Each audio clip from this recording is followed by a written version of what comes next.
২২শে শ্রাবণ শুধু একটি দিন নয়, বাঙালির হৃদয়ে এক গভীর বেদনার স্মৃতি।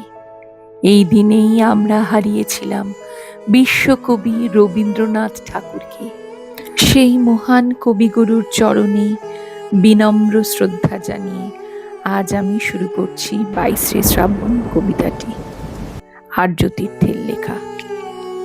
একরাশ মেঘ অশ্রুর মতো বৃষ্টি বুকে নিয়ে ভেসে চলেছে।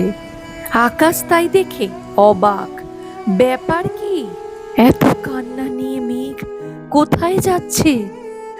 মাঝ বাতাসে দাঁড় করিয়ে জিজ্ঞেস করলো, কার ঘরে আগুন লেগেছে?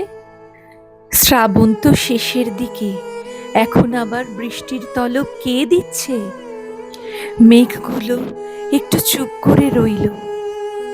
তারপর এক সর্দার গোছের মেঘ বলল, গেছো ভুলে যে মানুষটা ব্যাপ্তিতে তোমার চেয়েও বিস্তৃত, যার সৃষ্টির রামধনুতে আজও পৃথিবী রঙিন, এক জীবনের বিষাদ মন্থন করে যিনি সবার বাঁচার অমৃত রসদ এনেছেন তুলে।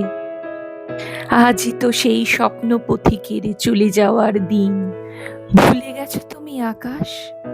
এমনই এক শ্রাবণ সন্ধ্যায় পূর্ণিমা চাঁদ কত ম্লান হয়ে কেঁদেছিল, মনে নেই তাকে?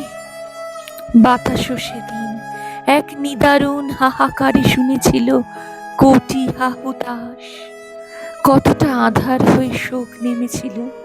সেই কালো রাত তুমি ভুলে গেলে নাকি?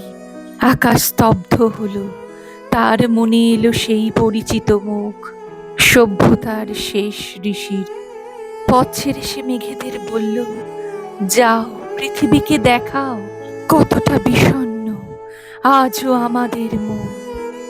ঈশ্বর হারানো এ আমাদের কান্নারা ঝরুক অঝরে, ধরে রূপ বৃষ্টির। ভেজা মাঠ ঘাট বাট, শহর গঞ্জ গ্রাম, সবার আসুক মনে আজ সেই বিষাদিয়া ২২শে শ্রাবণ। নমস্কার, আজকের মতো বিদায়।